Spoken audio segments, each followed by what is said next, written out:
میں تیرے سے باغی ہوں کیونکہ تیرے اوپر جو اللہ کا قہر نازل ہوگا کہیں میرے پر بھی نازل نہ ہو جائے۔ وہ کہتا ہے میں نے تو ایک سجدے کا انکار کیا تو پھر میری یہ حالت ہوگی، تو ایک دن میں کتنے سجدوں کو انکار کرتا ہے۔ نماز کو چھوڑنا مسلمان تیری سمجھداری نہیں ہے۔ کافر اور مسلمان کے اندر فرق نماز ہے۔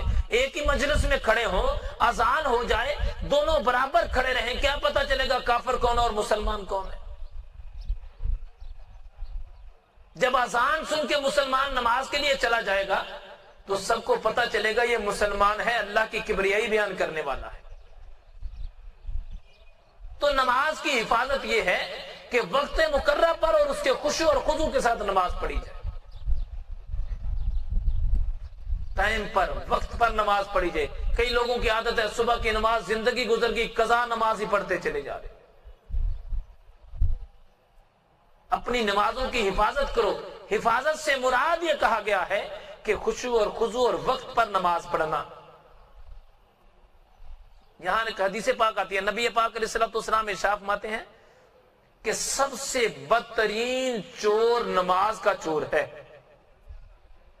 سب سے بدترین چور نماز کا چور ہے۔ صحابہ نے پوچھا یا رسول اللہ صلی اللہ علیہ وسلم نماز کا چور کون ہے؟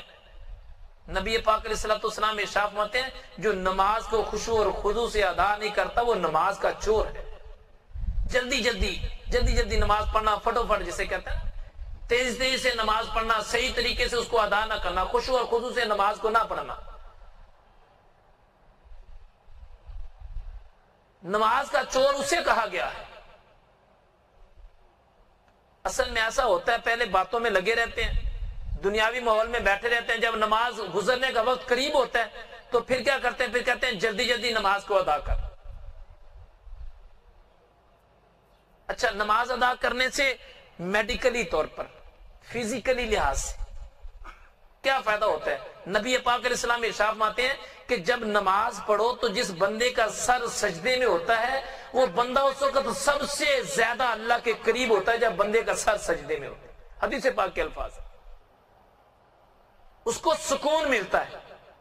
اب اس کو آپ میڈیکل میں لے جائیں، جب بندے کا سر سجدے میں ہوتا ہے اس کا خون سارے کا سارا سرکولیٹ ہوتا ہوا، سرکولیشن کرتا ہوا اس کے دماغ میں پہنچتا ہے، اور دماغ کے ان حصوں میں جن میں خون نہیں پہنچ سکتا، کھڑے جب وہ سجدے میں اپنا سر رکھتا ہے تو سارا خون وہاں سے گردش کرتا ہے، جب گزرتا ہے تو بندے کو سکون ملتا ہے۔ یہ ہے میڈیکل۔ اب حدیث پاک میں آ جائیں، اس کو اب روح کی غذا کو دیکھ لیں۔ جب بندہ کہتا ہے سبحان ربی الاعلی، سبحان ربی الاعلی، سبحان ربی الاعلی، اللہ تو بڑی عظمت والا ہے، تو بڑی کبریائی والا ہے۔ جب بندہ ذکر اللہ کا کرتا ہے اس کی روح کو بھی سکون ملتا ہے، اس کے جسم کو بھی سکون مل جاتا ہے۔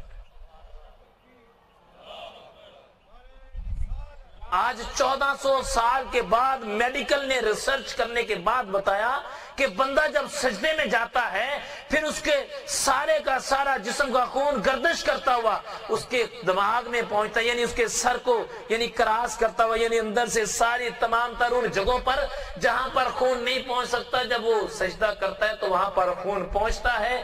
اللہ کے فضل و کرم سے فائدہ کیا ہوتا ہے؟ وہ بندہ یہ سوچے میڈیکل کو سامنے رکھیں گے تو ایمان قائم نہیں رکھے گا، نہ ایمان قائم نہیں رہے گا۔ نبی پاک علیہ الصلوۃ والسلام کی باتوں کو ماننا یہ ایمان کی علامت ہے، ایمان کی کامیابی کی نشانی ہے۔ اور جو بندہ میرے مصطفیٰ کریم علیہ الصلوۃ والسلام کے حکم کو مانتا نہیں، تسلیم نہیں کرتا، ڈاکٹر کی ریسرچ کو تسلیم کرتا، اس کا ایمان کامل نہیں ہے۔ پہلے میرے نبی کی حدیث ہے، بعد میں کسی اور کی ریسرچ ہے۔ اب نبی پاک صلی اللہ علیہ وسلم کا ارشاد گرامی ہے کہ تم جب سجدے میں سر رکھتے ہو تو اللہ کے قریب ہوتے ہو۔ اچھا، جن کی کمر میں درد ہوتی ہے، جو ڈاکٹر آج کل ایکسرسائز بتاتے ہیں کہ ایسے کرو ایسے کرو ایسے کرو، جو بندہ نماز پڑھنے والا ہے اللہ کے فضل و کرم سے کافی ساری ایکسرسائز اس کی خود بخود ہی ہو جاتی ہے، کبھی رکوع کی حالت میں، کبھی سجدے کی حالت میں، کبھی قومے کی حالت میں، کبھی جلسے کی حالت میں۔ جو لوگ کمر کی بیماری میں مبتلا ہیں ان سے پوچھ کے دیکھیں کہ ڈاکٹر کیسی ان کو ایکسرسائز بتاتا ہے، بالکل وہ ایکسرسائز اگر نماز پڑھنا شروع کر دے تو آدھی سے زیادہ ایکسرسائز ویسے اس کی ہو جاتی ہے۔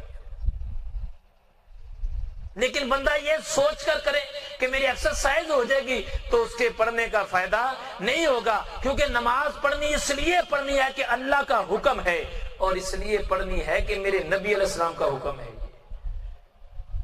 آقا کریم علیہ السلام کو یہ بات پسند ہے، خشوع اور خضوع سے جو نماز پڑھی جائے اس نماز کا مزہ ہی علیحدہ ہے۔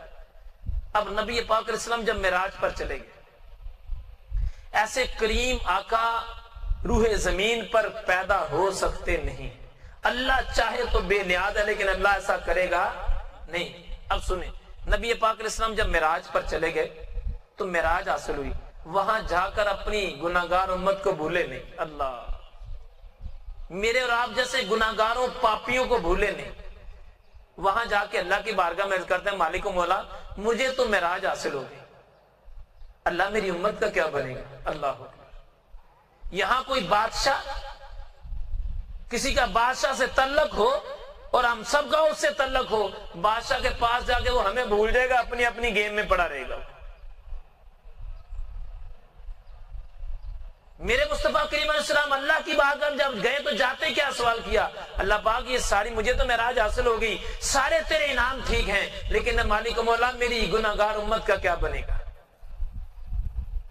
پھر فرمایا الصلاۃ معراج المومنین، کہ مومنوں کی معراج نماز ہے، نماز مومن کی معراج ہے۔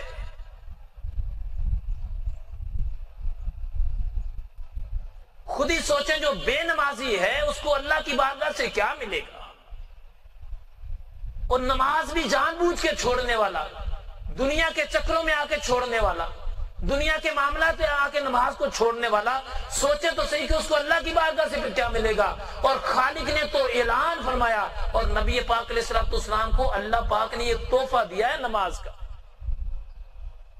آپ تھوڑی دیر کے لیے فیصلہ کریں، جو بندہ تحفے کی قدر نہ کرے کیا اس کی کوئی قدر کرے گا؟ مثال کے طور پر ایک بندے نے مجھے کوئی تحفہ دے دیا، چیز گفٹ کے طور پر، اب اس نے تحفہ دیا، جو اس تحفے کی قدر نہ کرے سوچے تو صحیح اس کی قدر پھر ہوتی ہے کبھی؟ اللہ پاک نے نبی علیہ السلام کو یہ تحفہ دیا، گفٹ دیا، گفٹ۔ جب واپس آئے تو موسیٰ کلیم اللہ علیہ السلام نے پوچھا اے محمد صلی اللہ علیہ وسلم آپ کو کیا تحفہ ملا ہے؟ میرے اور آپ کے آقا علیہ السلام نے ارشاد فرمایا مجھے نماز تحفہ ملی، اور نمازیں بھی 50 تحفہ ملی۔ موسیٰ کلیم اللہ علیہ السلام وہاں پر کیا کہنے لگے؟ کہنے لگے موسیٰ اے محمد صلی اللہ علیہ وسلم آپ کی امت تو یہ 50 نمازیں نہیں پڑھ سکے گی۔ اللہ، یہاں پر نبیوں کے علم کی بات سنیں۔ کئی لوگ یہ کہتے ہیں معاذ اللہ کہ نبی مر کے مردہ ہو گئے ہیں، اللہ تعالیٰ عقل سلیم دے سبھی کو۔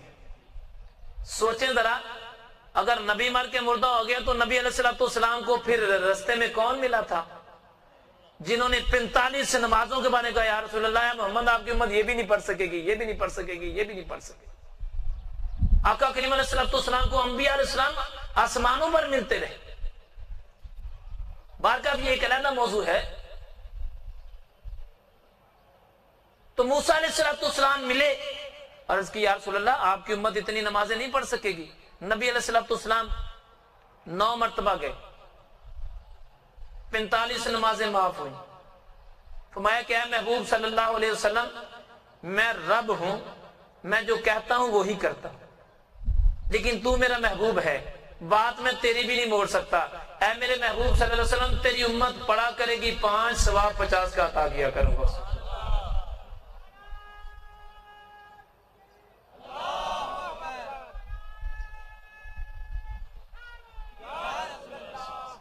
پڑھے گی 5 اور ثواب۔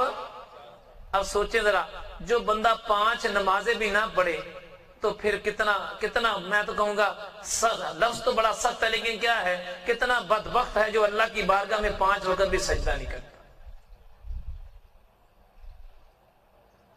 اور میرے اور آپ کے آقا علیہ السلام کو اللہ پاک نے تحفہ دیا، اس تحفے کا انکار کرتا ہے جو